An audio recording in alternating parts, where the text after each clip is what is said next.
This right here is the No Idea Podcast with your hosts, the Sturgis brothers, two guys from northern Wisconsin, talking hunting, fishing, and outdoor equipment. So crack a Busch Latte, kick back, and enjoy the show. No Idea.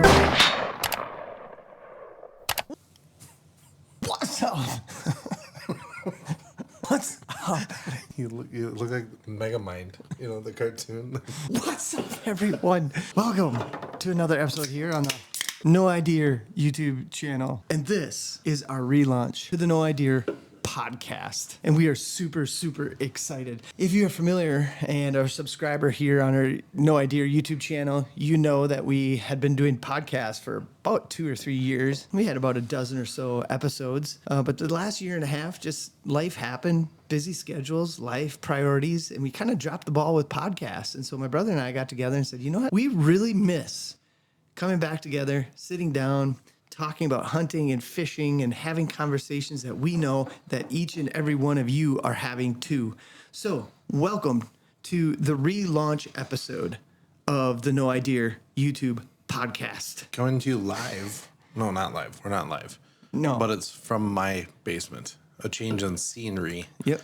if you will. Do you call this your basement or your man cave, or like how much control do you have over the decor, the vibe down here? So can it truly be considered your man cave? Well, right over your shoulder there, the deer mount on the back. My wife has not seen that yet. Although she did approve of the Yeti, Bigfoot with the raccoon covering its junk. Yep. That's pretty sweet.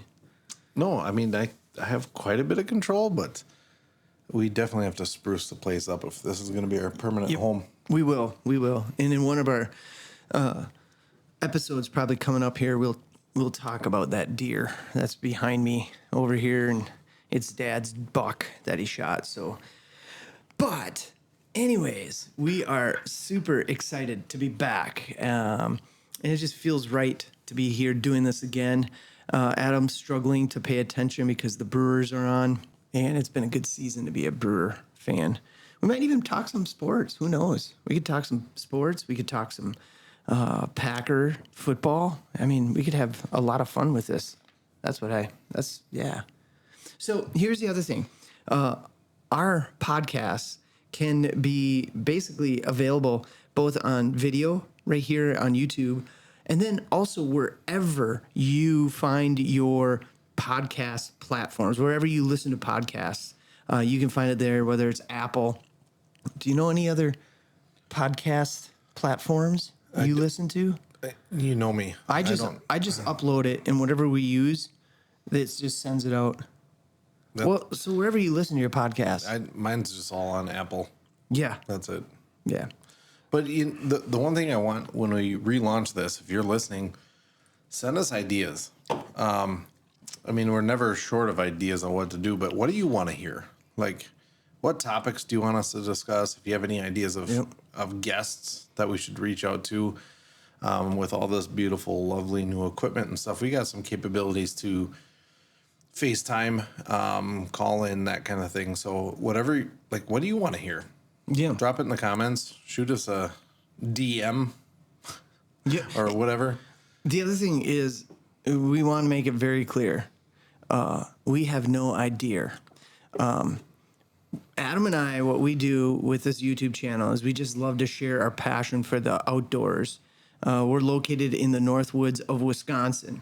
Basically, all our life, when we were, as we were raised, we had a gun in our hand or a fishing pole in our hand. And that has just transferred to us as adults, and we are passing that on to our children. And so we just love to share our passion. That's all this is about. So again, drop the comments or drop it down in the comments, topics that you'd like us to talk about, advice or something that you would like to share with us as well, questions that you might have, maybe even some ideas of some videos you'd like us to do. But here's the deal. Like, we had fishing poles in our hand all summer long. Never touched the ice. But what was our fishing pole? What was the reel? Zebco.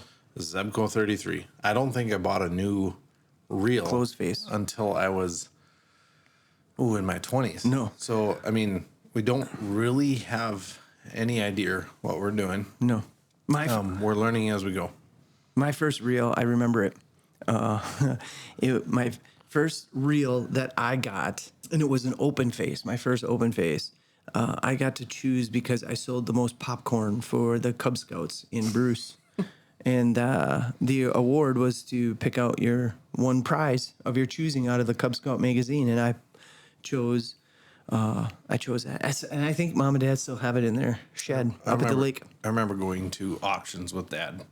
And he'd wait till the very end of the auction, and he'd buy the box for like $1.50, and it would have old reels, and he was so big into the ultralight reels, and none of them worked. But we still have a lot of those hanging up in our shed in Hayward. But here we are now, just trying. And I think that's for any new listeners. That's who we're really trying to hopefully connect with. Are those of you out there just.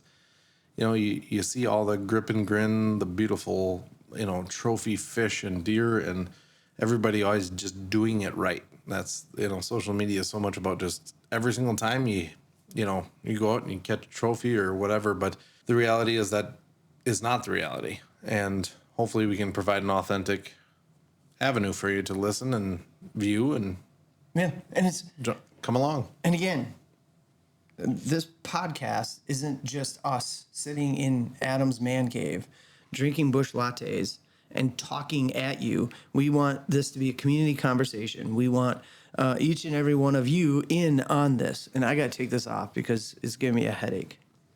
You look like a pimple about to pop. And we do really invite. There's a lot of kind of hot topic. I mean, anything right now. The entire world is so controversial. It's like the sun setting and the sun rising is political. But there's plenty of that bleeds over into the world of conservation, which we really try to focus on this conservation. But so any of those challenging topics from live scope to wake boats to crossbows, we invite any of that, and we're open to talking about any of that. So let us know what you want us to tackle. Yeah. Well, let's do it. Let's spend a couple minutes really quick. This is kind of like No Idea Unplugged around some hot button topics. One of them is I've been reading. I noticed it came across. There's a handful of states who are doing this, but they're banning cellular trail cameras. I don't know if it's cellular trail cameras or just trail cameras in general. Montana is a state that banned all trail cameras. Can't even use them, public or private, I think. And then Arizona banned cellular trail cameras as well, specifically on public land. We would be interested to get your thoughts. I don't think I've heard of anything in Wisconsin being talked about. But it all boils down to fair chase, technology and fair chase. And you can probably, you could probably hear similarities when they're talking about live scope, fair chase, fishing with live scopes.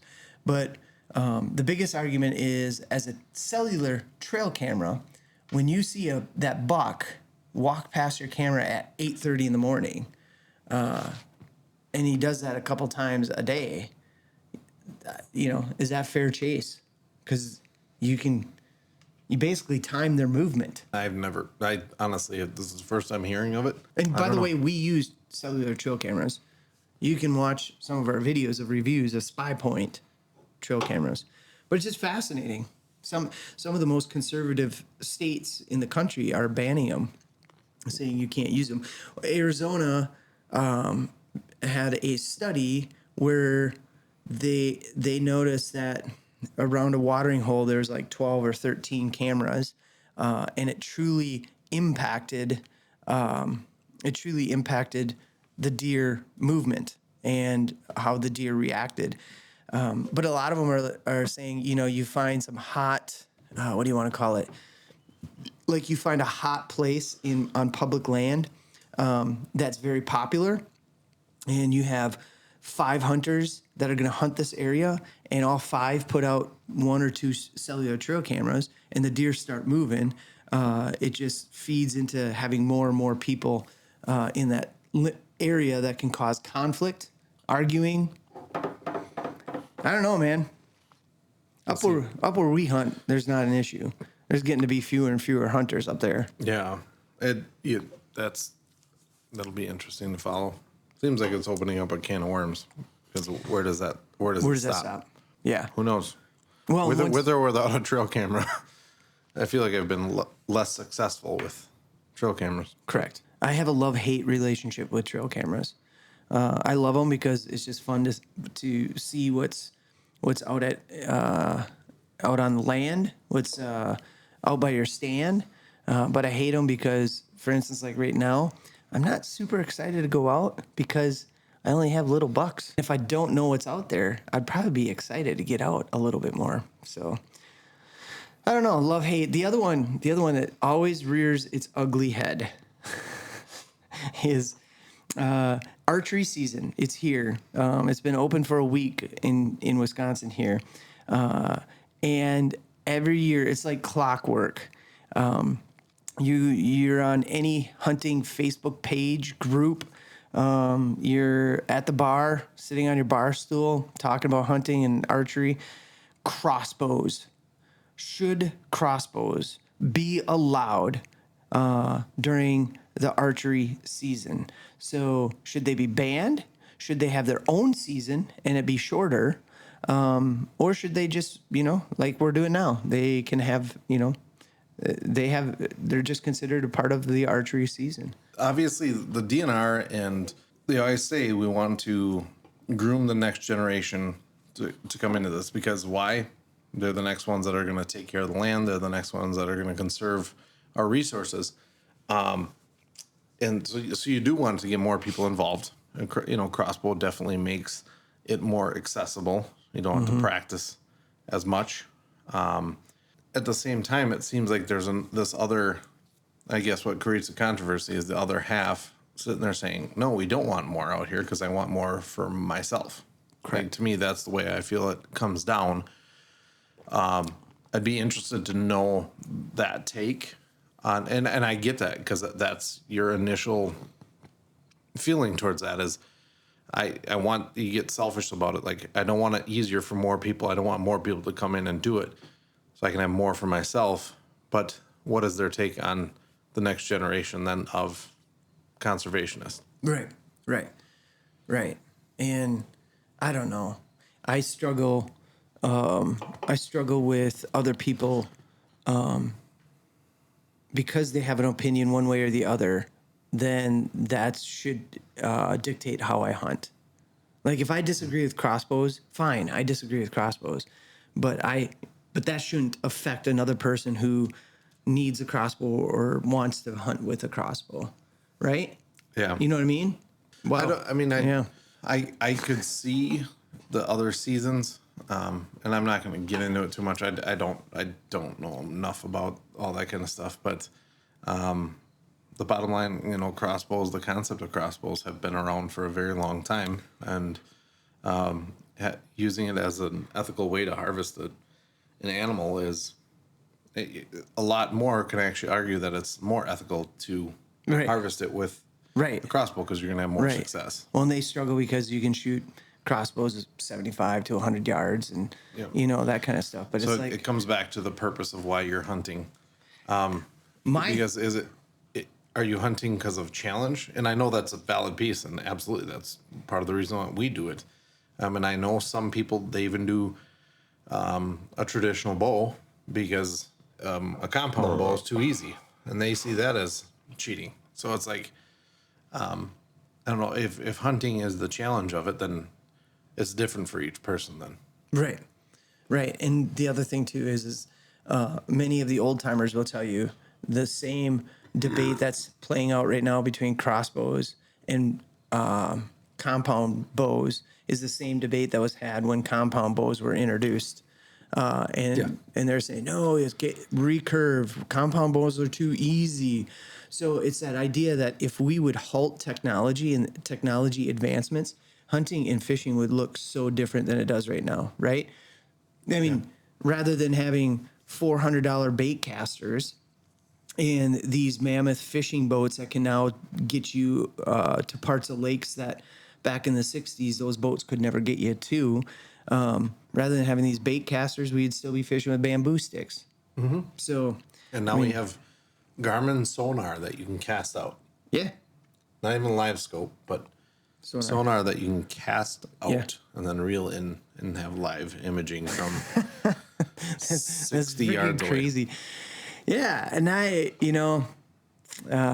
again, to each their own. If crossbows help get more hunters, kids, adults who have shoulder issues, people who just don't have time to practice out in the field, participating in the sport, the more power to us, because I think that just creates a brighter future for us when we think of conservation. So, yeah, there you go. We weren't prepared for that.